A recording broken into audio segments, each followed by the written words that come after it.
ലാലേട്ടൻ തന്നെ പറഞ്ഞ സാധനം ഇതൊരു എന്താ പറയുക, ഒരു വെറുതെ ഹൈപ്പ് ഉണ്ടാക്കുക. എക്സ്പീരിയൻസ് കൂടിയാണ്, എക്സ്പെരിമെന്റ് കൂടിയാണിത്. എങ്ങനെയുണ്ട് ആ ഒരു വെയിറ്റ് എങ്ങനെയുണ്ട്? ലാലേട്ടനെ പറഞ്ഞ ഒരാളെ പല സിനിമകളും നമ്മൾ കണ്ടിട്ടുണ്ട്. ലാലേട്ടൻ മീശ പിരിക്കുന്ന കണ്ടിരുന്നെങ്കിൽ, മുണ്ട് മടക്കുന്നുണ്ട്, ഇന്ന പോലത്തെ സീൻ കണ്ടിരുന്നെങ്കിൽ എന്ന് പറഞ്ഞ ഒരുപാട് സീനുകൾ നമ്മൾ പറഞ്ഞിട്ടുണ്ട്. അതെല്ലാം ഒരൊറ്റ സിനിമയിൽ ഞങ്ങൾ കാണിച്ചു. എങ്ങനെ ആ ഒരു വെയിറ്റ് പ്രഷർ, ആ ഒരു എക്സ്പീരിയൻസ് എങ്ങനെ ഉണ്ടായിരുന്നു? നല്ല എക്സ്പീരിയൻസ് ആയിരുന്നു. കാരണം ഇത്രയും വലിയ വലിയ ആളുകൾ നമ്മൾ എഴുതിയ, നമ്മൾ സ്വപ്നം കണ്ട സാധനത്തിൽ വന്ന് അഭിനയിക്കുക എന്ന് പറയുമ്പോൾ അത് തന്നെയായിരുന്നു ഏറ്റവും വലിയ കിക്ക്. അപ്പോൾ അത് ഓരോ നിമിഷവും ഇങ്ങനെ സംഭവിച്ചുകൊണ്ട് നിൽക്കുമ്പോൾ, അത് സിനിമ വളർന്നുകൊണ്ടിരിക്കുമ്പോൾ അതിൻ്റെ പ്രോസസ്സിൽ എൻജോയ് ചെയ്ത് അതിൻ്റെ ത്രില്ലിൽ തന്നെയായിരുന്നു മുന്നോട്ട് പോയിക്കൊണ്ടിരുന്നത്. പിന്നെ ഇത്രയും നല്ല ആർട്ടിസ്റ്റുകളാണ് നമ്മൾ കയ്യിൽ. അപ്പം നമ്മൾ അതിൻ്റെ കാര്യത്തിൽ വേറെ ടെൻഷനൊന്നും ഇല്ലല്ലോ. നമുക്ക് വേണ്ട കാര്യം എങ്ങനെ വേണമെന്നുള്ളത് മാത്രം പറഞ്ഞാൽ മതി, ബാക്കി അവർ നമുക്ക് തന്നോളും.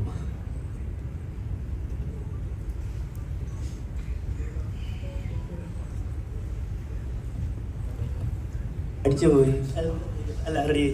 ദിലീപേട്ട നേരത്തെ പടത്തിലെ റെഫറൻസിൻ്റെ കാര്യമൊക്കെ പറയുന്നുണ്ടായിരുന്നു. ഒരുപാട് ദിലീപേട്ടൻ്റെ പടങ്ങളിലെ റെഫറൻസ് പടത്തിൽ കാണിച്ചിട്ടുണ്ട്. അത് ഒട്ടും പ്രതീക്ഷിക്കാത്ത സമയങ്ങളിലാണ് കാണിച്ചത്.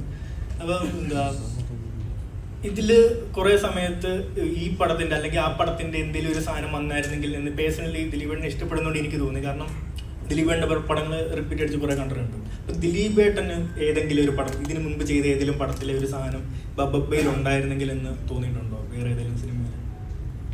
ഞാൻ ധനജോട് പറഞ്ഞത്, എൻ്റെ പഴയ സിനിമയിൽ ഒരു സാധനം കൊണ്ടുവരില്ലേ, പുതിയതെന്തെങ്കിലും കാണിക്കുന്ന പറഞ്ഞുകൊണ്ടിരുന്നില്ല. ഞാനങ്ങനെ ചിന്തിച്ചിട്ടില്ല. ഞാനെപ്പോഴും ധനജോട് പറയും, അത് വേണോ, അത് പുതിയ ഇല്ലാട്ടോ, ഇത് ഞങ്ങളുടെ ഒരു ഇതിന് സന്തോഷത്തിന് വേണ്ടിയിട്ടുള്ളതാണ് എന്ന് പറഞ്ഞിട്ടാണ് ഞാൻ വന്ന് ഇറങ്ങുമ്പോൾ തന്നെയുള്ള ഒരു റെഫറൻസ്. പിന്നെ നമ്മൾ ഇൻ്റർവെല്ലിന് പോകുന്ന ചേസ് നടക്കുമ്പോഴുള്ള റെഫറൻസുകൾ. അപ്പോൾ അതൊക്കെ റീക്രിയേറ്റ് ചെയ്യുക. ശരിക്കും പറഞ്ഞൊരു സ്പൂഫ് സ്വഭാവമുണ്ട് ഈ സിനിമയ്ക്ക്. ലാലേട്ടനെ കൊണ്ട് നമുക്ക് കാണാൻ ആഗ്രഹിച്ച സാധനങ്ങൾ ഇപ്പോൾ പുള്ളി പറഞ്ഞ പോലെ ഒറ്റ സിനിമയിൽ തന്നെ അതിൻ്റെ മെയിൻ സാധനങ്ങളൊക്കെ എടുത്ത്, മുണ്ട് ഉരുള്ള അടി, കാല് ഇതാക്കല്, അങ്ങനെ ഒരുപാട് സാധനങ്ങൾ. പിന്നെ ഇതൊരു ലാലേട്ടൻ തന്നെ പറഞ്ഞ സാധനം ഇതൊരു എന്താ പറയുക, ഒരു വെറുതെ ഹൈപ്പ് ഉണ്ടാക്കുക. എന്താ പറയുക, അതാണ് തുമ്മുമ്പേക്കും മണ്ണൊക്കെ ഇങ്ങനെ എയറിലേക്ക് പോകുക. സാധാരണ അങ്ങനെ അഭിനയിച്ചുകൊണ്ടിരുന്ന് കഴിഞ്ഞിട്ട് പല സാധനം എടാ ഇങ്ങനെയൊക്കെ ആരെങ്കിലും ഉണ്ടാവോടാ, ഇത് നമ്മളെടുത്ത് ചോദിക്കും, എന്ത് മനുഷ്യന്മാരല്ലേ ഇത് എന്നൊക്കെ ചോദിച്ചിട്ട്. കാരണം നമ്മളിപ്പുറത്ത് വേറെ തരത്തിൽ അതിനെ എൻജോയ് ചെയ്ത് നമ്മൾ തന്നെ അതിനെ ക്രിട്ടിസൈസ് ചെയ്ത് വേറൊരു ലോകമാണ് ഇങ്ങനെ കുറേ ആൾക്കാർ. പിന്നെ ഇതിൻ്റെ സ്ക്രിപ്റ്റ് എന്ന് വെച്ചാൽ കുറേയൊക്കെ ഇപ്പോഴത്തെ ഒരു വേർഷനിൽ ആൾക്കാർക്ക് കൂടുതൽ ബുദ്ധി എന്ന് പറയുന്ന ഒരു സാധനത്തെ കരച്ച ഒരുപാട് ക്ലാരിറ്റി കൊടുക്കണ്ട. അത് ജനത്തിന് ഇപ്പം നന്നായിട്ട് മനസ്സിലാവും. അത് ഇങ്ങനെയാണ് കണക്റ്റഡ്.